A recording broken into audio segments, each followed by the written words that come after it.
Hello, good afternoon. My name is Lashara Ward, and I want to go ahead and get our guidelines development workshop started. Can I see a show of hands if you can hear me and see our slide? We're just checking in. Okay, great. So it looks like we're live and people can hear us. So welcome. So this is our first workshop. This is for the 2024 Local Partnership Program. Today we are going to discuss both the competitive and the formulaic programs. And it is the first of several that we will be hosting throughout the spring. Getting ready for this next cycle, cycle 4 of our program. So next slide, please.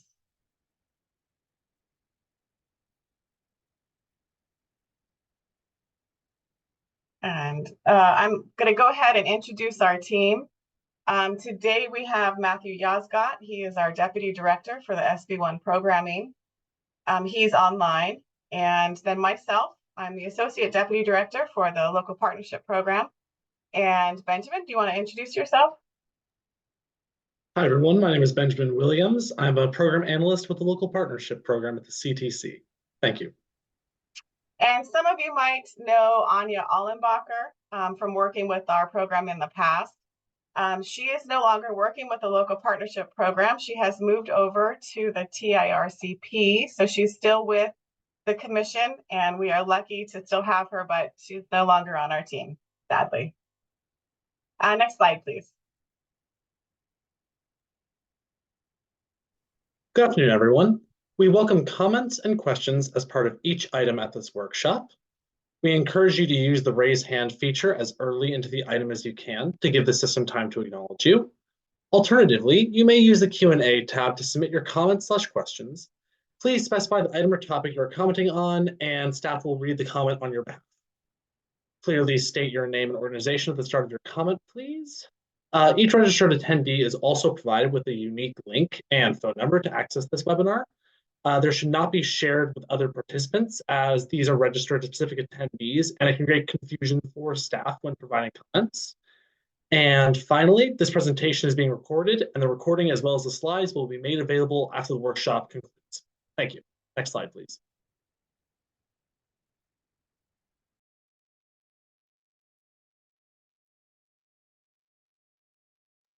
Lashara, I believe you're muted. You are on mute.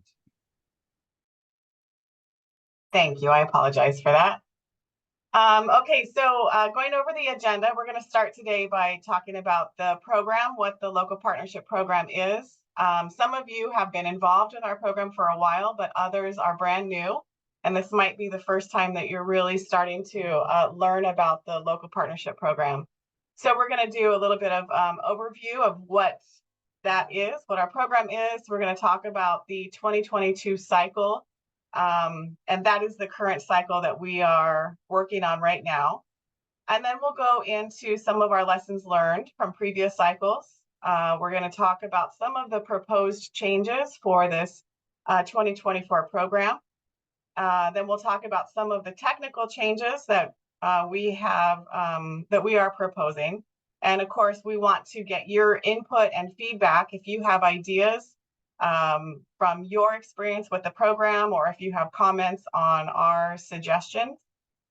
This is a collaboration with our stakeholders, and we want to make sure that this program works for all of the agencies as well as possible.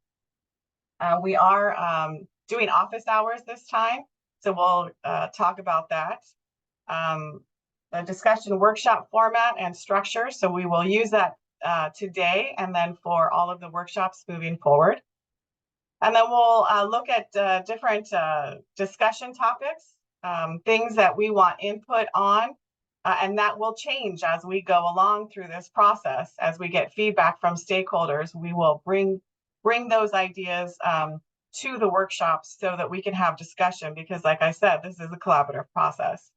And then we'll go ahead and close out the workshop for today. Next slide, please.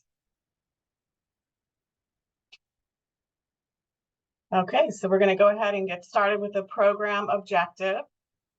This is provided for us by the legislation. The local partnership program was created to provide funding to counties, cities, districts, and regional transportation agencies in which voters have approved fees or taxes dedicated solely to transportation improvements, or that have imposed fees, including uniform developer fees, dedicated solely to transportation improvements.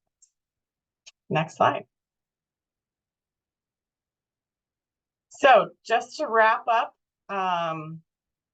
the previous cycle, the partnership program every year provides $200 million for the entire program.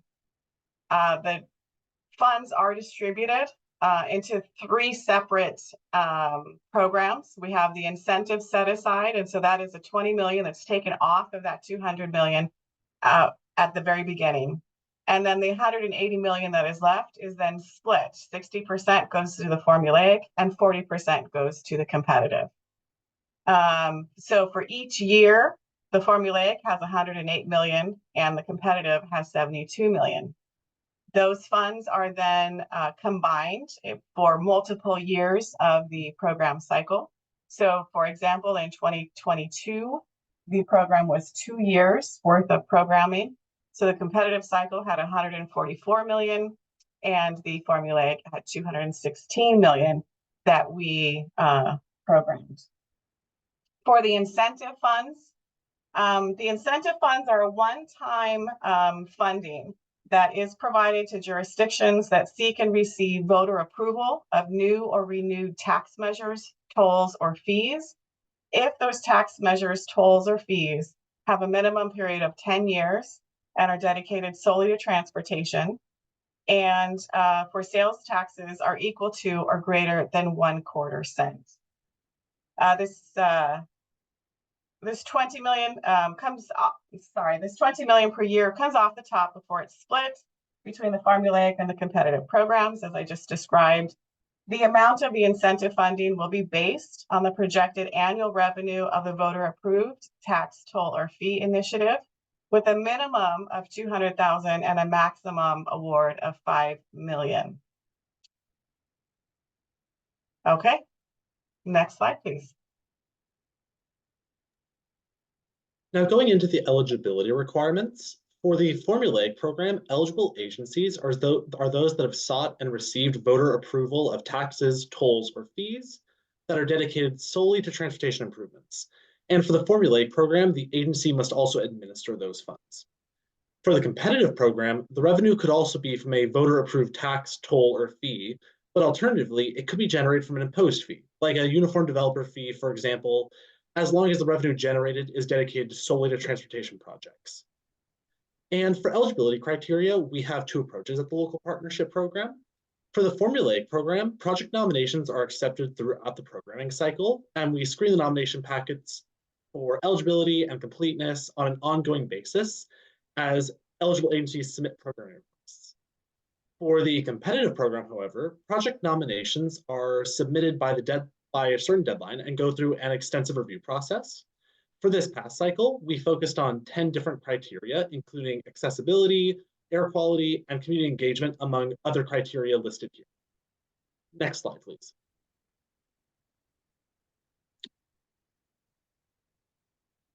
Now, here we see a brief overview of the current cycle. The numbers you see are for both the formulaic and competitive programs.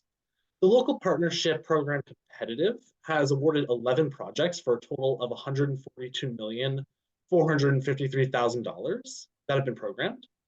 Most of these projects had their baseline agreements approved at the December CTC meeting and are actively moving forward towards their construction allocations. And as of the January 2024 CTC meeting, the competitive program has allocated $17,074,000. To give an idea of the scale, for the local partnership program, at the start of the 2022 cycle, we received 37 project nominations, out of which only 11 projects were selected for funding. The local partnership formulaic program released a 2-year fund distribution for 46 eligible agencies. Of the 233 million distributed, 136.9 million has been programmed, and agencies have until April 30th, 2026 to program and allocate their fund distributions. And under the construction phase outputs header, you can see the magnitude and variety of project outputs that have been allocated in the last year from both the competitive and formulaic programs. And it is important to note that the outputs of the LPP projects in the current cycle are not limited to what is listed above. Are there any questions about the LPP program? Second. All right, next slide, please. So the local partnership program has varied in cycle length since cycle 1 in 2018. As I described earlier, the current 2022 cycle is a 2-year program, and we are going to continue with a 2-year cycle moving forward into the 2024 program. And we will get into the 2024 program later on, and we'll just talk about that more. Do we have any questions about the 2022, the current cycle wrap up? Okay, I'm not hearing any and I'm not seeing any. Just as a reminder, please use the Q&A to type in your comments or questions. We also want to remind you that we are going to send out a copy of the slides after the presentation today, and the recording will also be available. Okay, next slide, please.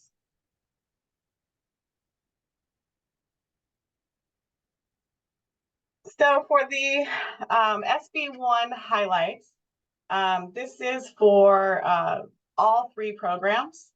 And in the local partnership program, we incorporated the SB1 changes in the following ways.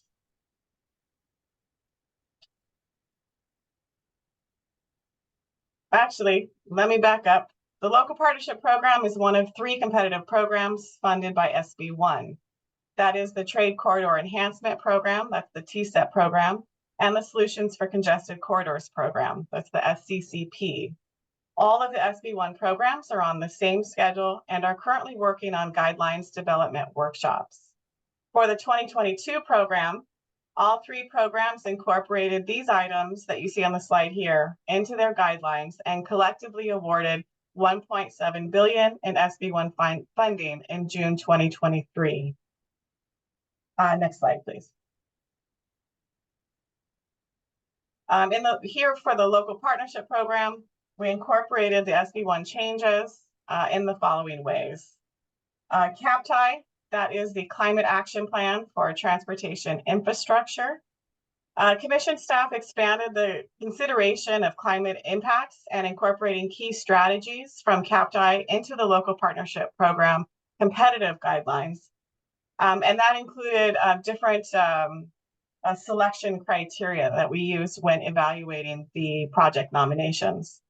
The first is a community engagement and equity criterion. That one was added to the list of evaluation criteria that was used to determine project selection, replacing the previous regional and community project support criterion.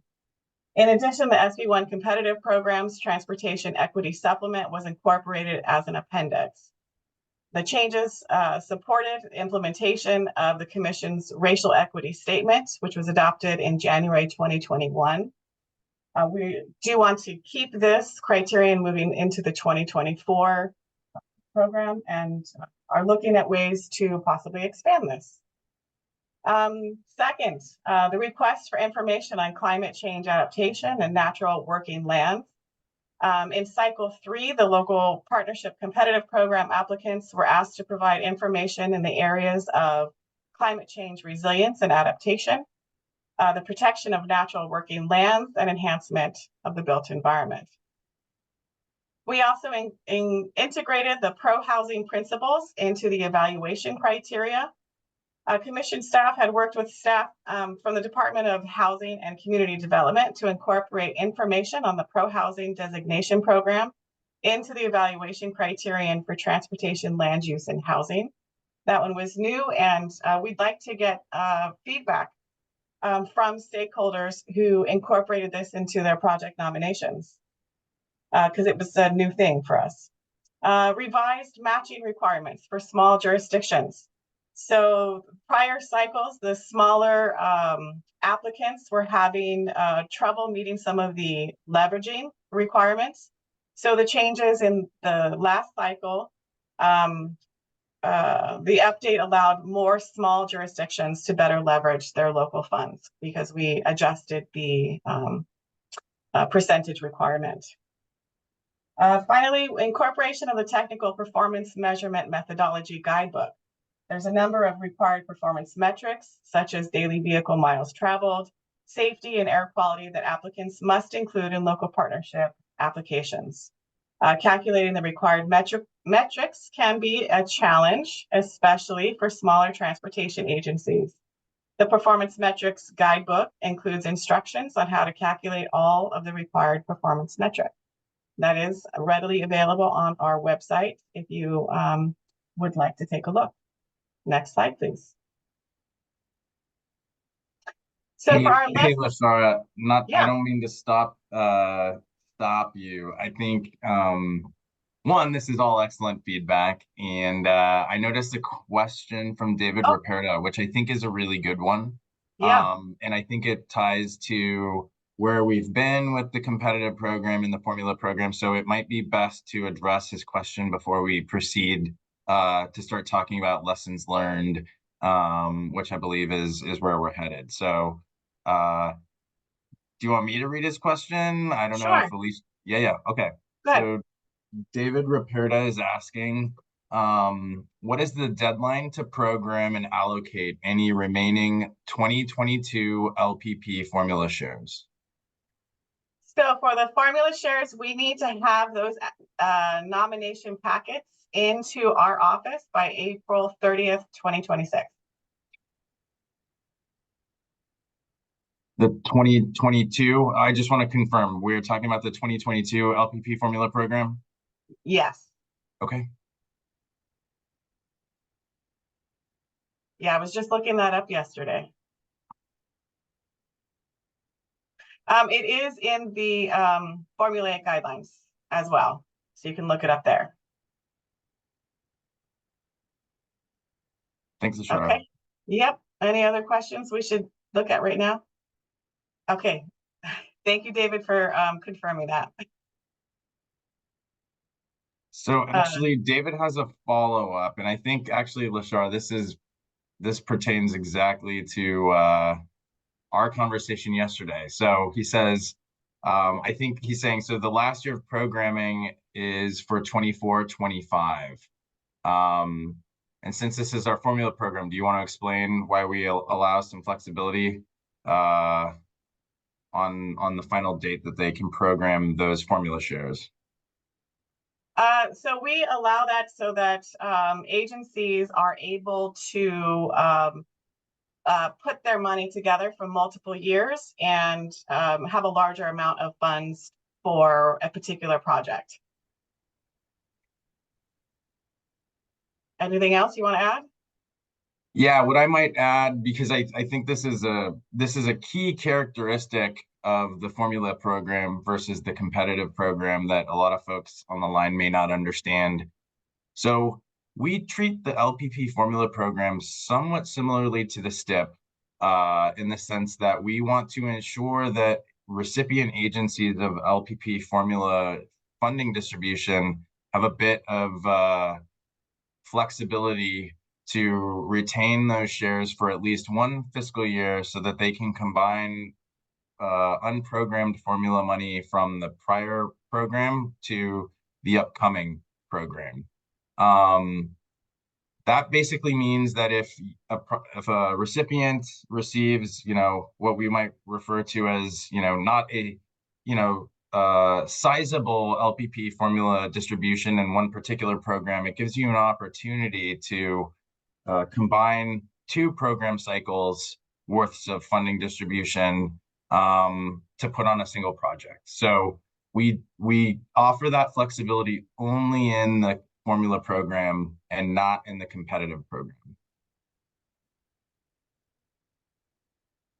I think that addresses David is thinking this, Lashara. So I think we're good. I'm going to put you back on your path. Okay. Some other lessons learned. In the last cycle, actually, let me back up. Prior cycles, there was some confusion as applicants were trying to determine if they were going to apply for the competitive or the formulaic. And so in the last cycle, staff separated the guidelines. So we now have separate competitive and formulaic guidelines. They're guidelines A and guideline B. We're going to maintain that and keep that moving forward in the 2024 program. They also held virtual office hours in cycle 3, and that's worked well. There were 4 applicants that had not previously applied to the competitive program that after going through the office hours decided that they were going to go ahead and apply. I did not do the research to figure out if those 4 were awarded, but just know that they are a really nice opportunity for agencies to meet with staff. We'll talk about it in a little more detail, but it's a good opportunity for agencies to vet their project ideas, to learn more about our program, and make sure that they are an eligible agency to apply. We also in cycle 3 included the community engagement evaluation criterion that I was just talking about and the equity supplement. And that helped to make sure that projects had more equitable outcomes and were better able to compete for funding. We also incorporated pro-housing, as I just described, and we included accessibility as an evaluation criteria and brought in our equity advisory committee to help us with the evaluation of the applications. We really liked that. We'd like to continue doing that. But I'd also like to open it up to see if any of you have any feedback on your experience with any of the things that I've just mentioned.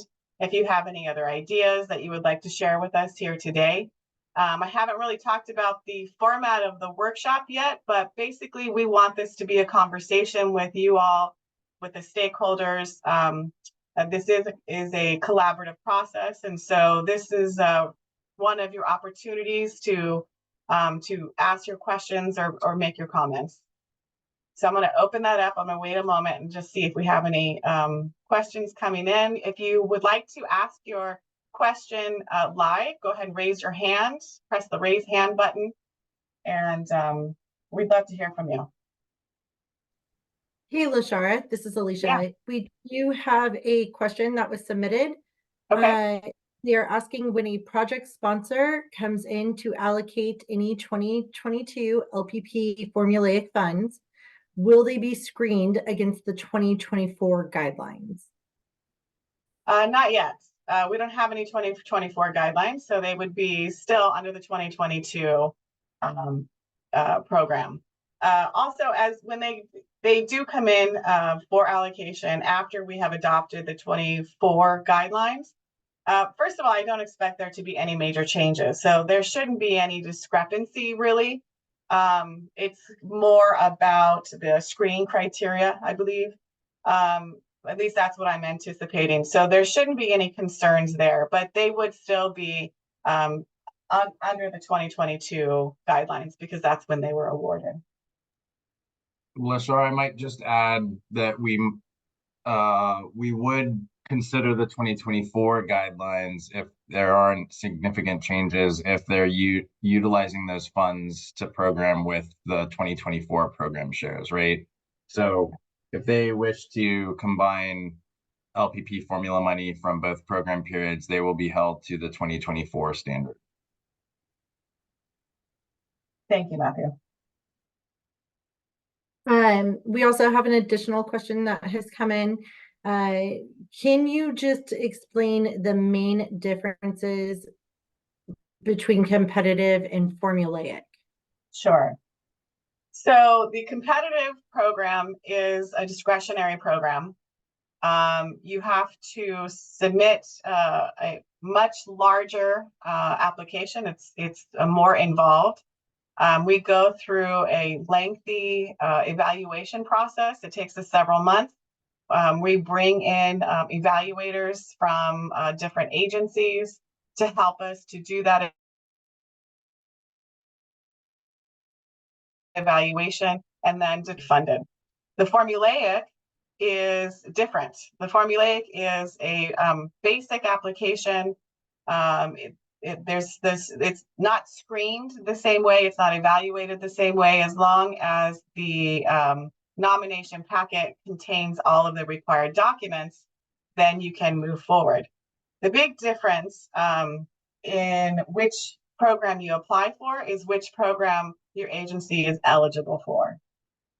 For the competitive program, it is a little more flexible because you qualify if you have a voter approved toll, tax, or fee, and you have a measure that, let's see, it has to be more than 10 years. Anyway, I have to go back and look at what exactly those criteria are, but it has to be a voter approved initiative. And then you qualify for the formula distribution. If you want to apply for the competitive and you have that voter approved, you are automatically eligible for the competitive program. But if you don't have that and you have instead like a developer fee that collects funds specific for transportation improvements, you would also be eligible to apply for the competitive program. I hope that cleared that up.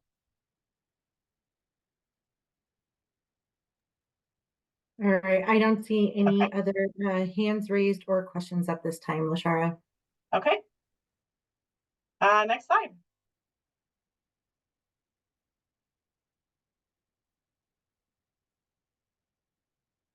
Okay, so moving into the cycle that we are starting.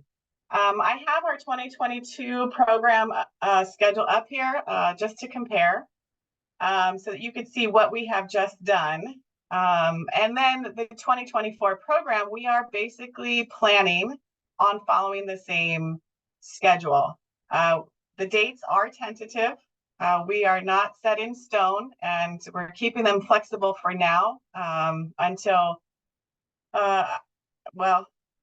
until Matthew says they're set.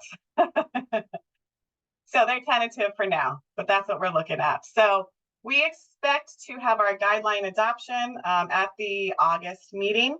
Applications would then be due in November, and program adoption would be the following June. That's for the competitive program. And that's what I was saying earlier, that the competitive program, the evaluation process is a lot more extensive. For the formulaic, it's the distribution.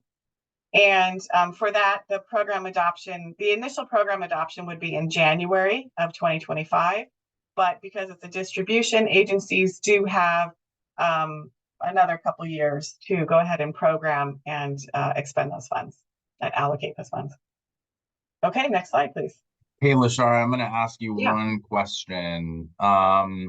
When are we proposing to adopt the maybe we could go back to the prior slide.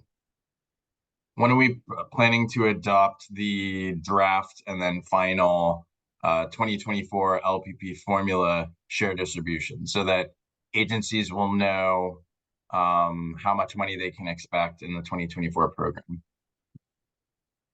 So that would be with the guideline adoption. That is correct. No, yeah, that's correct. So yeah. I don't know if I heard you mention that or not. So I did, yeah.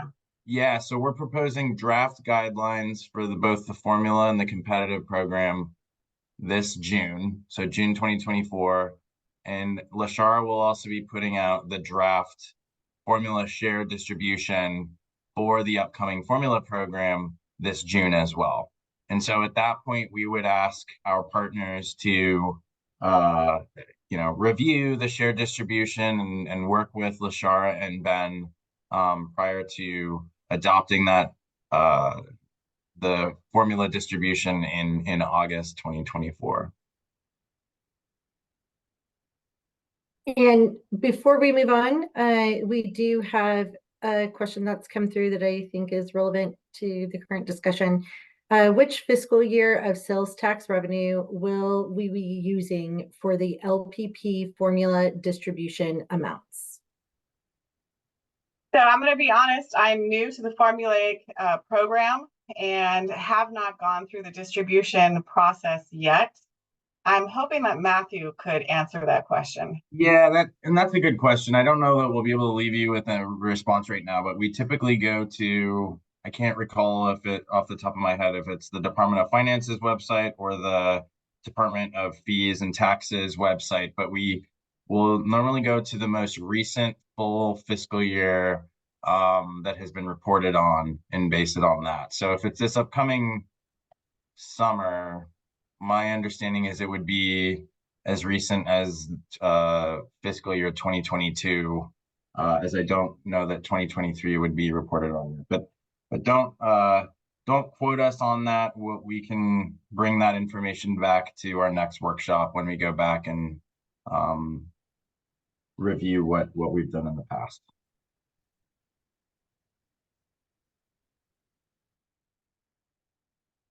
Okay, any other questions?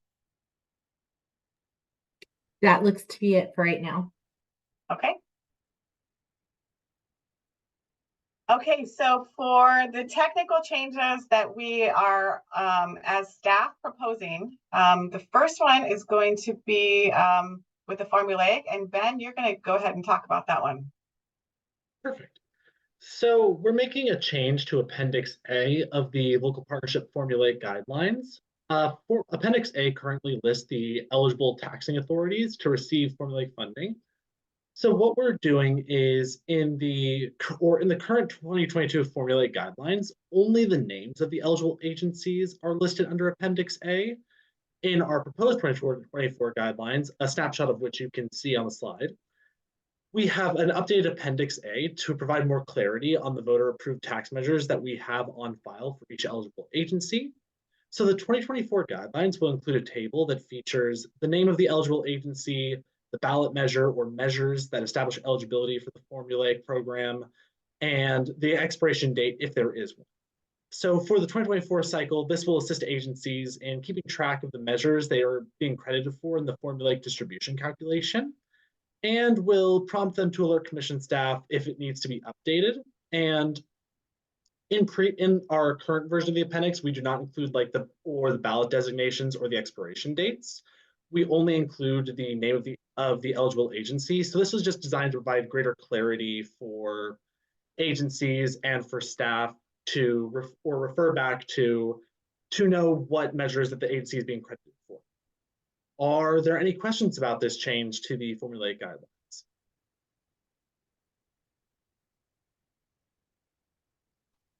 I don't see anything popping up right now. So next slide, please. Okay, on the competitive side, as we were doing the evaluations, we found some issues with the system preservation criterion.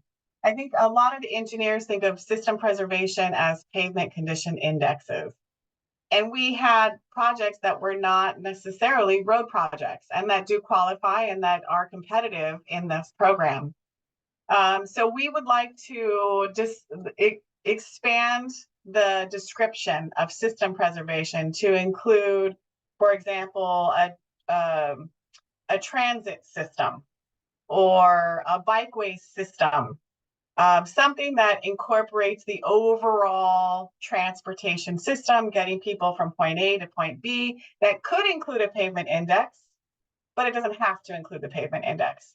So keep that in mind when you are preparing your applications, to think about your project in the overall scheme of the transportation system as a whole. The next one that we are looking at trying to find some way to incorporate is the workforce development. We'd like to incorporate that both into the competitive and the formulaic programs, we're trying to find ways to put it into all of the SB1 programs. And so if you have any great ideas that you can share with us on how we can incorporate that, whether that's selection criteria or just we would like it if you did this. We'd like to hear your feedback on how to better incorporate that. Next slide. Okay, do we have any questions before we move on to the next one? I don't see anything at this time and no hands are raised. Okay. Office hours. So I see a question has just popped up about Appendix A. Sorry, Alicia, you want to go ahead? Yeah, so is the update on Appendix A in the formulaic program going to be incorporated as well into the competitive program?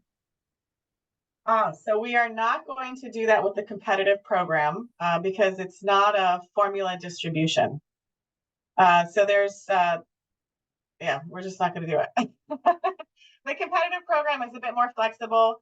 With the formulaic distribution, sometimes we have not necessarily always managed to keep track of all of the measures that they are being credited for. For the competitive program, we're not keeping track of that exact detail for each of the agencies. We do have go ahead, Matthew. Oh, no. Sorry, I didn't mean to cut you off. I think you're on to something good. I wanted to clarify something. So go ahead and finish. I don't remember what I was going to say now. But... Okay, well, shame on me. All right, go ahead. But I was only going to say, but you're absolutely correct. The reason we need to demonstrate the measure, identifiers is simply because each measure equates to a dollar value in the formula program. Whereas in the competitive program, there is no capacity being split formulaically. So as Lashara mentioned, there are going to be agencies who are seeking, impost fees or I guess taxes. I don't know that there are any impost taxes, but impost fees within their jurisdictions. And we may not know about those when we adopt the guidelines. However, we will still actively review those all the way up until receiving applications. So we imagine there are probably dozens of jurisdictions in the state of California that are eligible for the competitive program that have not sought our consideration of. However, we are very hopeful that our list of eligible measures for the formula program is exhaustive, which is why we post it transparently so that everybody knows what agencies are being given credit for. Yeah, I think it was a great idea, and it's something that that Ben and Lashara and Anya had worked on this past cycle. So we're very happy with this addition. all the credit goes to Ben and Anya. I just said, yay, good job, guys. Okay, so moving on to office hours.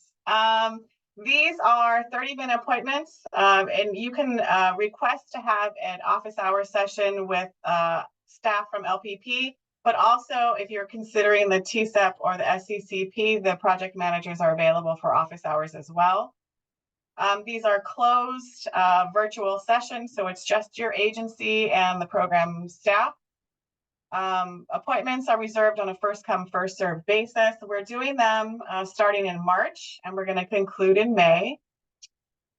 This is your opportunity to ask us questions about specific projects or the application process.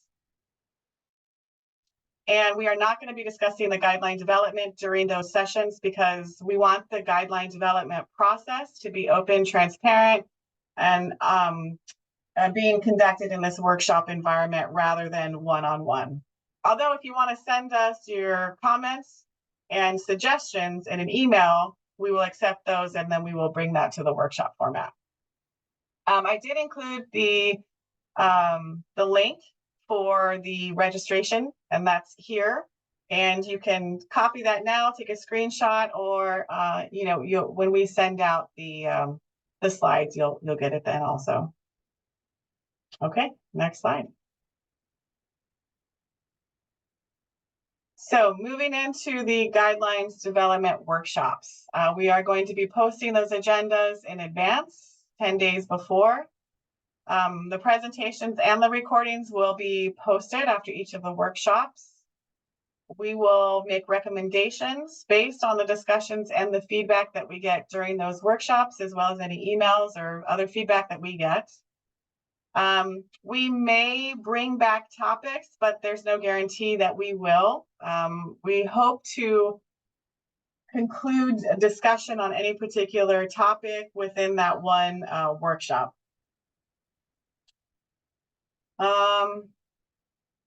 Yeah, I think that's it. So keep that in mind if you join us for future workshops, that we're going to cover different subjects, and we want it to be interactive, and so come with your ideas. Next slide, please. Okay, do we have any questions we need to address now? No questions.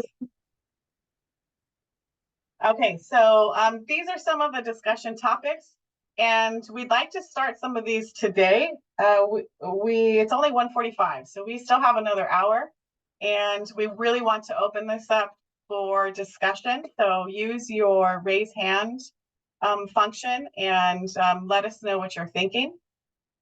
Some of the ideas that we wanted to bring to you include the discussion about the maximum award amount for the competitive program. That is right now set at 25 million.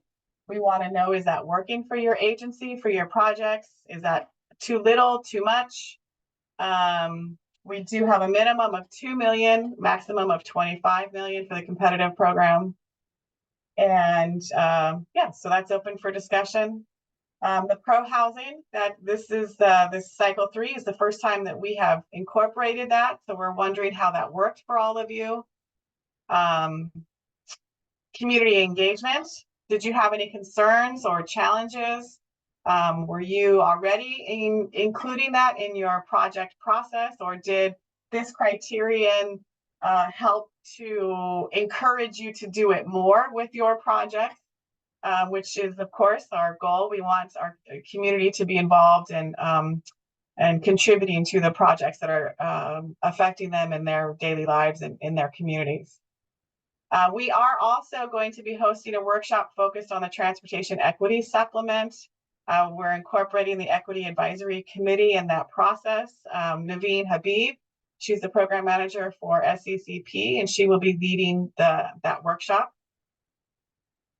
Also, for the formulaic, right now we do not have a community engagement element or requirement as part of the formulaic program. We would like to incorporate it, and so we are looking for ideas on how to do that. And we'd like your opinions on any criterion that might need to be more robust or maybe more flexible, one way or the other. So do we have any comments? Anybody want to just start a discussion right now? Ideas?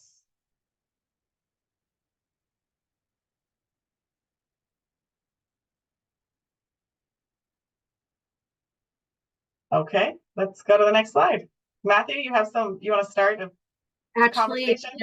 We got a comment, but then well, yeah, let's just take the comment and go from there.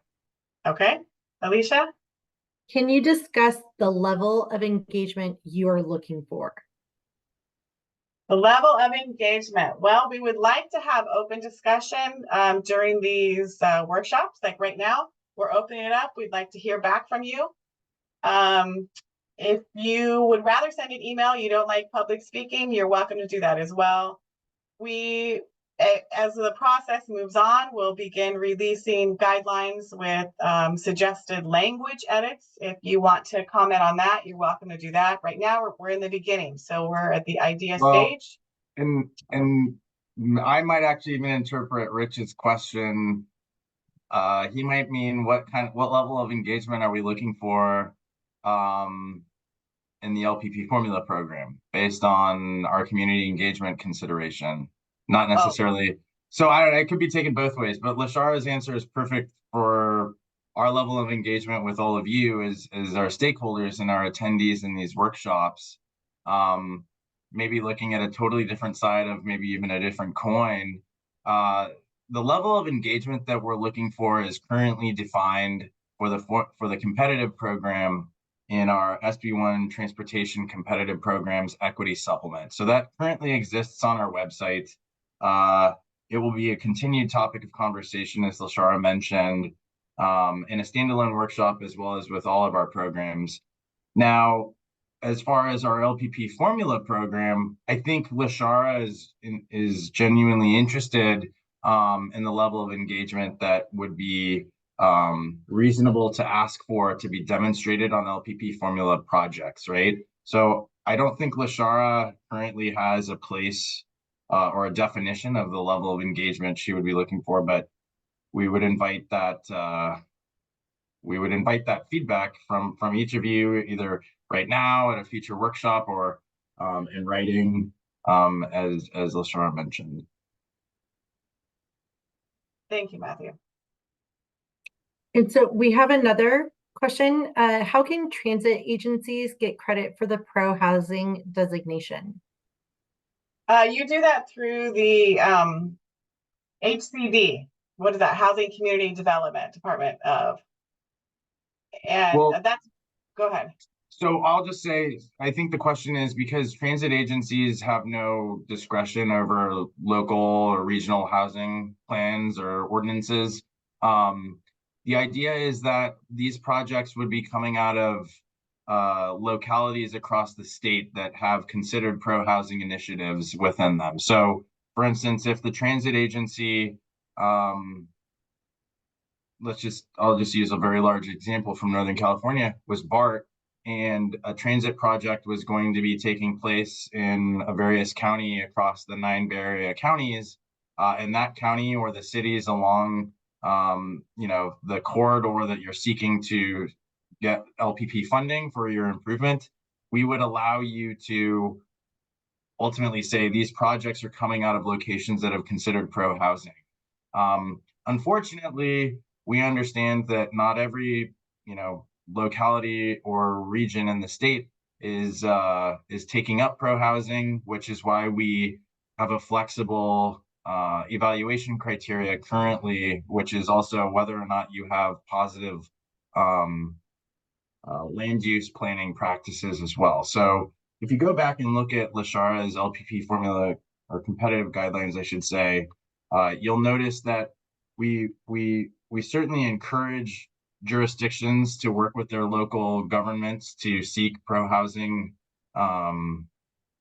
designations. However, it isn't all or nothing whether or not you're pro-housing. So hopefully that gives a little bit more explanation for how a transit district who doesn't have discretion over planning can work with that criteria.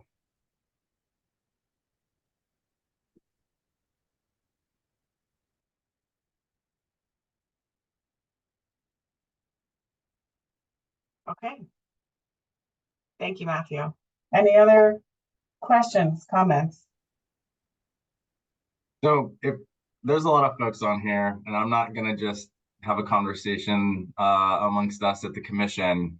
So I think what Lashara and Ben and I are most interested in, and I will say, we do apologize for not putting these slides out beforehand to give our stakeholders an opportunity on, maybe digesting what we were hoping to talk about. So our intention is to obviously revisit the topics from today in our next workshop, which I think Lashara will talk a little bit about in the upcoming slide. But to continue talking about these topics, whether it's at our remaining workshops for this program, or if there is any feedback you would like to submit to Lashara either in writing or give her a phone call. I think as the deputy director of programming and SB1 programming at the commission, my desire is to make the right changes to our programs, but only if those changes are necessary. So when we hear silence from the group in these workshops, especially if we had made these details presented to you sooner, what that tells us is that the program is working and that there's not a need to fix something that isn't seemingly broken. So we'll do, you have our commitment to make this information available to you sooner before our next workshops. However, these discussion topics that Lashara puts in front of you, as well as workforce development, those are going to be the areas we really would like your feedback to help us if the program can evolve and enhance in those areas. So with that, I'll just say I'm going to turn it back to Lashara because I know we're not entirely done, but please consider these ideas for upcoming workshops. Yeah, thank you, Matthew. So you have the list here. So these are the ones that we're going to be focused on for the next, at least for the next workshop. And then if we need to bring them back again for the third, we can do that as well. Okay. Yeah. Lashara, we have more questions coming in. Okay. So regarding the pro housing criteria, would you set a percentage of the LPP competitive funds that should be expended on jurisdictions with their housing elements certified by HCD? Set a percentage of the LPPC funds. I'm not sure I understand the question. So, yeah, it might be better for the person to, if they're willing to, raise their hand so we can unmute them, and maybe they could qualify it. Because what I'm hearing is maybe we have a set aside of funds for agencies that have pro housing designations in the competitive program. And what I would suggest is the pro housing designation is not a more important evaluation criteria than any of the others. So therefore, we would not consider having a set aside for any particular evaluation criteria. It's just projects that have pro housing designations within the limits of that project would certainly be more competitive than projects that do not. But if that isn't addressing the question that was being asked, I would ask them to qualify it.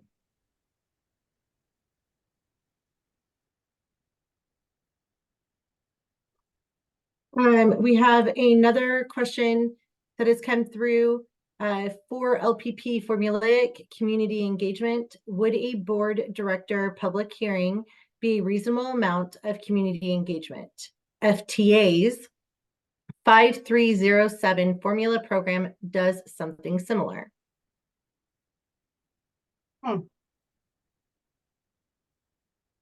Well, I think that's an interesting idea.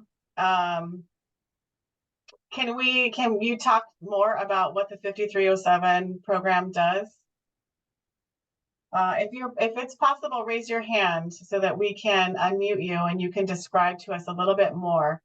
I know about the 5307 program, but I don't know the details of how they incorporate that. All right, I'm going to go ahead and unmute Matt so that he can provide a greater explanation. And then David, you are next. Oh, Matt just disappeared. I don't know what happened. So I read Matt's question, Alicia, and I will. So this is for the LPP formula program. So go ahead, Matt. I see appears that you're back. Sorry about that, guys. Basically all I was kind of referencing there is for the 5307 program, we have to publish our program of projects that we want to fund through the 5307 formula program in advance of having a board directed public hearing to give the community ample time to comment on the projects that we're going to be funding with those funds.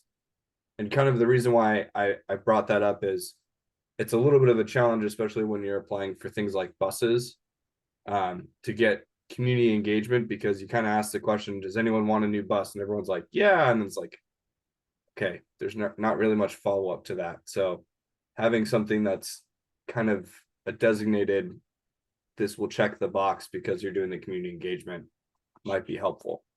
Sure, Matt. LaShar, I'm happy to address it, but Yes, go ahead. the only reason I'm happy to address it, Matt, is because I spent so much time developing our equity supplement for the last cycle. My understanding is we currently don't ask for any input or any narrative on community engagement being conducted for our formula projects, right? And in my understanding, or in my thought, I should say, is if it is a mandated hearing, but that hearing generates public input and public input is positive around whatever project is being sought, I would absolutely consider that what we're looking for, right?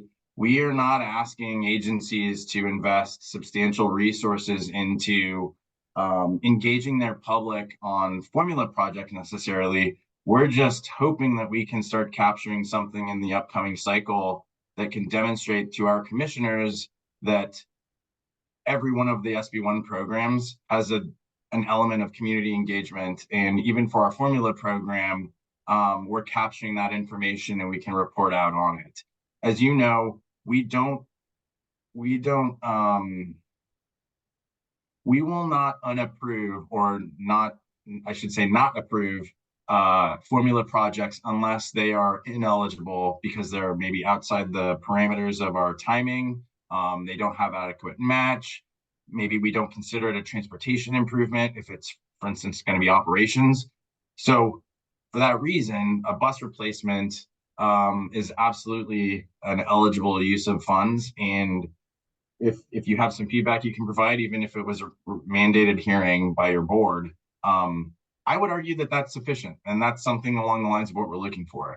Now, in the competitive program, what we're encouraging is more robust community engagement. So I think my response on our competitive programs would be much different because we are asking agencies to employ more strategic, more robust, more effective practices to prove to the commission that the projects you're seeking funding for are the ones that the community has not only said that they approve of, but are the ones that they actually want you to build.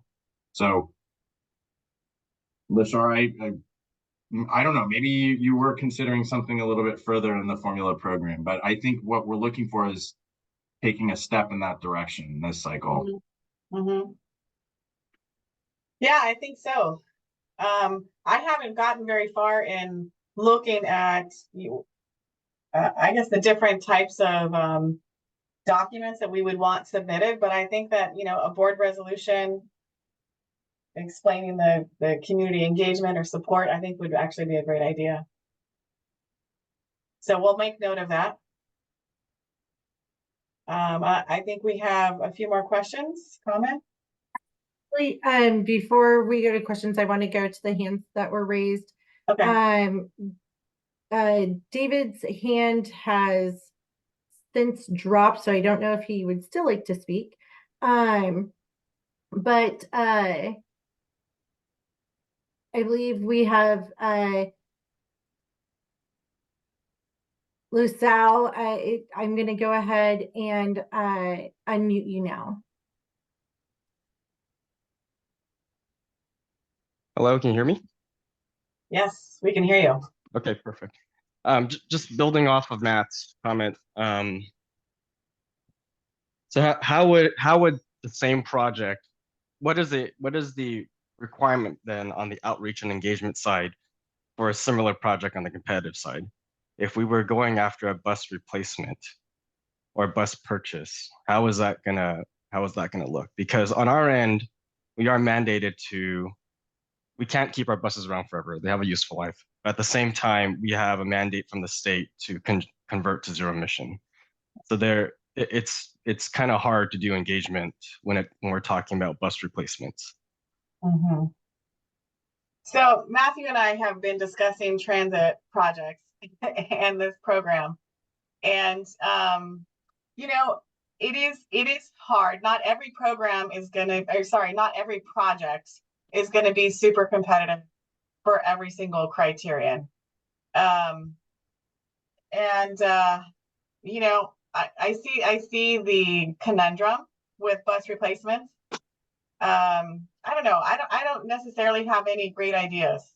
Matthew, do you have any? So yeah, Lewis, I would argue if you have diesel,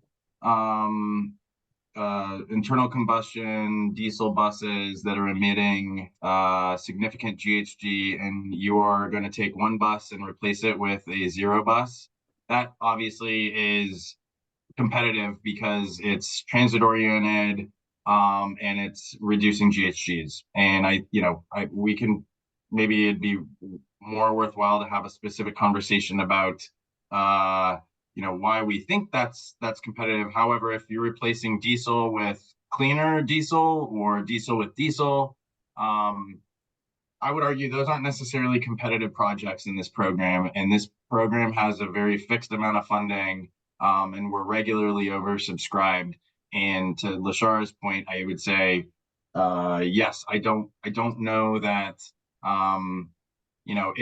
if it is a bus replacement and the public expects that they're going to have a usable transit system, and there's not a need or effective way of, engaging with that public around those buses, because I think that's where your question lies, then I would argue that, unfortunately, I don't know that the local partnership competitive program is going to be the best fit for that project. Not to say that it's not a good fit for this program, but Lashara is increasingly getting projects that are employing multiple modes, that are, delivering transit stops and bus replacements, or active transportation improvements and, and bus replacements. So,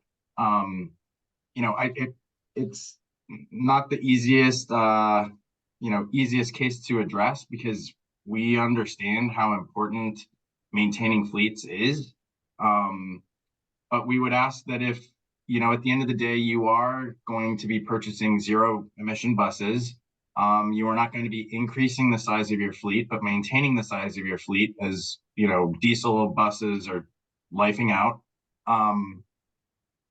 We would still ask that you can demonstrate some measure of, working with your public to maybe educate them on why, zero buses are better in their community. Like, we would be asking for, I don't think we're asking for, a dissertation on public engagement. But, simply just saying we don't communicate with our public when we, go through these procurements.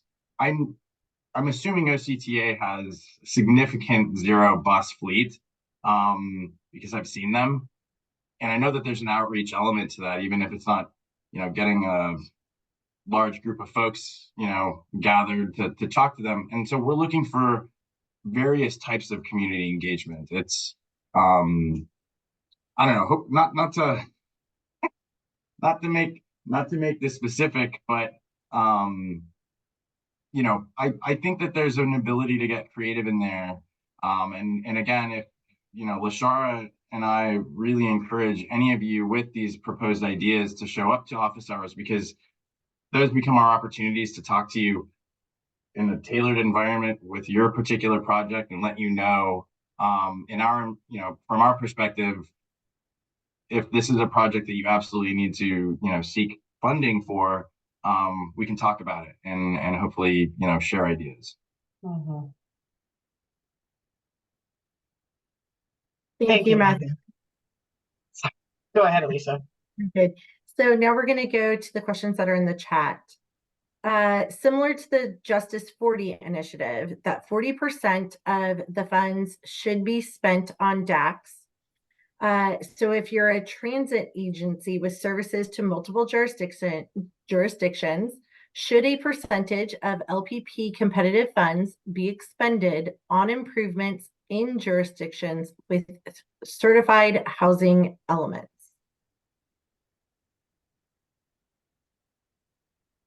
I have not worked with the Justice 40 initiatives. But yeah, we do want to be putting projects into areas that service the community.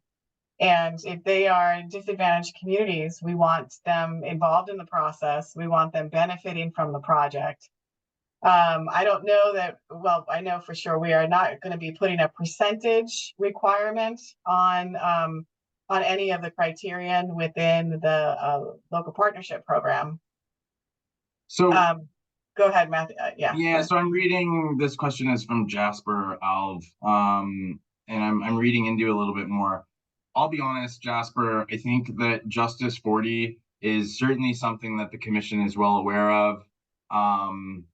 Historically, it has, our programs have not been in violation of similar practices outlined in Justice 40. And I know that our active transportation program has been kind of leading in, demonstrating how their program is meeting that initiative. So I'm gonna just say, I don't know that we have a great response for you right now, but this gives us a very strong idea to take back internally and to report back out on, because I know that Justice 40 has certainly become more prevalent since cycle 3 in transportation funding programs, and this is something that we will consider and bring back.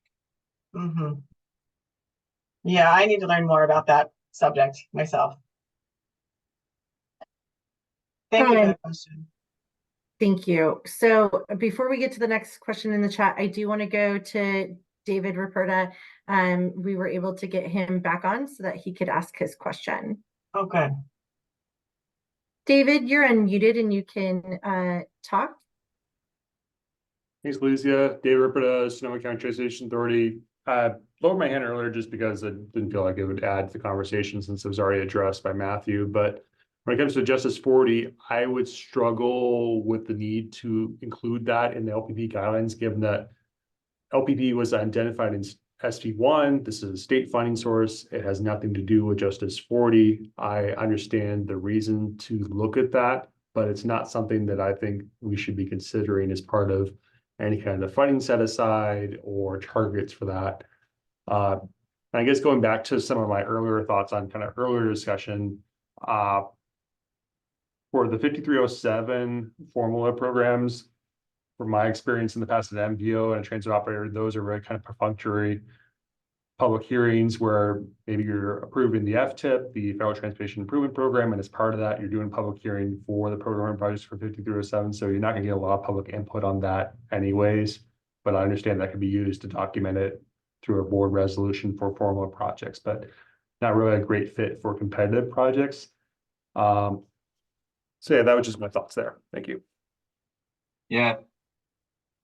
Thanks, David. Do you have any other ideas on how we could incorporate the community engagement into the formulaic program? I'd have to look at what the current guidelines say, but I think just having the applicant document a narrative what their community engagement has been, I think that'd be good to do. It's just a matter of how much documentation do you want, really. Some of these projects could be just very, very small, or just bus replacements like talked about earlier, or they could be large projects that could not only be going after formulaic funding, but also competitive funds. So it really depends. This is such a diverse program that I think I have a hard time hearing the guidelines around little projects and big projects. Yeah. In the competitive program, we don't require submittal of board resolutions or documents of formal documents. We just ask for a description of what has been done. So, we could just ask for something similar in the formulaic, and as long as it's being described and, maybe some dates of meetings or something along those lines, that could potentially suffice. And David, I appreciate the perspective on Justice 40, and I appreciate the suggestion to consider Justice 40 in our programs. I think for any idea that's lobbed at us that we don't feel would be directly against the program's statute or the intent of the program, it's something that we would consider. But my understanding regarding the Justice 40 question having come up in the past is that for the most part, our programs have been funding projects out of jurisdictions, with certified housing elements that at least meet that 40% threshold. And so it was more, I think, that Lashara and I would need to go back, do a little bit of homework on the history of what has been funded, because I have not received any imperative to employ Justice 40 initiative, policy into this program, and that we understand that that would be a very large lift. And I'm not suggesting that we're going there. I think it's just to come back and maybe give, some additional perspective on what has been funded to share with the group.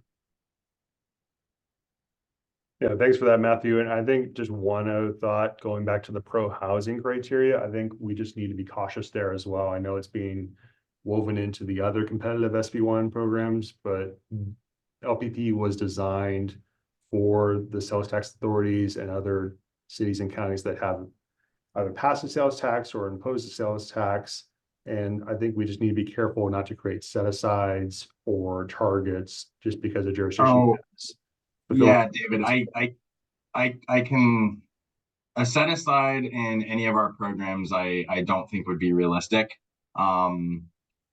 As I mentioned, the current guidelines, already describe where there's some flexibility, I think, on that pro housing land use criteria for this program. The only other the only other program that really evaluates land use and pro housing designation is Solutions for Congested Corridors program. TCEP doesn't have that piece in it. So, but again, I hear what you're saying loud and clear. I see another comment in the chat that kind of backs up what you're saying, David. And so I think what Lashara and I are saying is we just appreciate the conversation and the.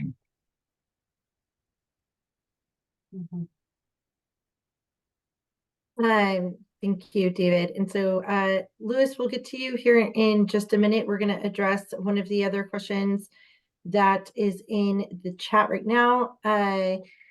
This is Suzanne Martinez. She's referring to or referencing that most MPOs do extensive community outreach throughout the RTP process. And specifically SANDAG, that process drives the projects that eventually get selected for all funding sources when they have access to. So, and that includes LPP. So she's asking, is citing the RTP process enough? Will that suffice for the outreach and engagement portion, or does it need to be project specific? I think you're talking about the formulaic program and this idea of trying to incorporate that, and that could be one of the possible routes that an agency would take to talk about their engagement process. We already have that. It's not necessarily a requirement, but we do have that included in the competitive program already. We do ask you to talk about the RTP process and whether this project has been included. Incorporating that into the formulaic is probably a good idea also. I think that could be a good way to handle that. Any other thoughts on that? No? Okay, thank you for the idea, Suzanne. We are taking note of all these ideas, by the way.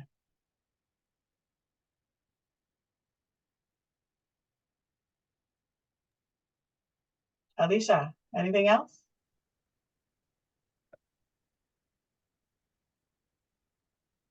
I just got muted. This is Louis. I was just going to support David's comments. I think as a transit agency, we don't control housing. We're already focusing most of our service in the most disadvantaged in our county. And it's very difficult if there are set-asides in place and for us to deliver any of our projects. So that's all. Thanks. Yeah, okay. Noted. Thank you.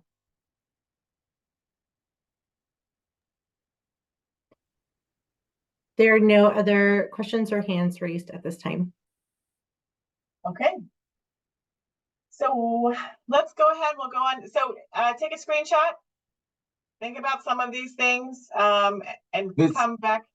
I won't say take it. Well, you could take a screenshot if you wanted, but our intention is to post the PowerPoint as well as the recording following this. So each of the slides that Lashara has presented to you will be available on our workshops website. But yeah, maybe I'm living in the past. I just like to have it right there in front of me. So anyway, however you want to do it, keep these in mind, and we can move on to the next slide.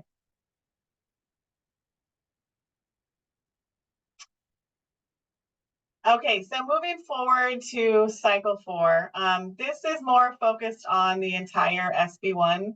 We're all on the same program cycle. We're doing 2 years. That is going to be funding for 25-26 and 26-27. All of us are looking for ways to promote community engagement and equitable outcomes. So you will continue hearing about this. And as we talked about already, the workforce development, we're trying to incorporate more CAPTI strategies across the SB1 programs, and just reinforce statutory and program requirements. Do we have any questions or comments on that? Okay, next slide. Thank you. Our next workshop, we had a date, we need to vet it. We will put out a save the date announcement within the next couple of weeks, but we're looking at mid-March for our next workshop. And in the meantime, log in and get yourself registered for office hours and send me your questions, comments, additions, subtractions for the guidelines. And next slide. We are done. This is our contact information. And I think that's it. I want to thank you all for joining us today. It's been a pleasure starting the conversation. And I look forward to working with you all as we continue this process to update the guidelines and get the 2024 cycle moving. Any closing comments from any of the other panelists? Okay. Next slide is just a thank you, but thank you all for joining us. Yeah, I just for those of you who are still on, I want to echo what Lashara said. We we're doing these workshops virtually right now. We understand that there's could be an added benefit to doing it hybrid or in person. So far, most of our surveyed results come back and say that remote access is preferable. So I appreciate that we had some back and forth conversation on today's workshop, and let us know if you have ideas for what we should present at our next workshop, or any takes on what we talked about today. So I also appreciate the engagement. Okay, thank you very much. We'll talk to you next time.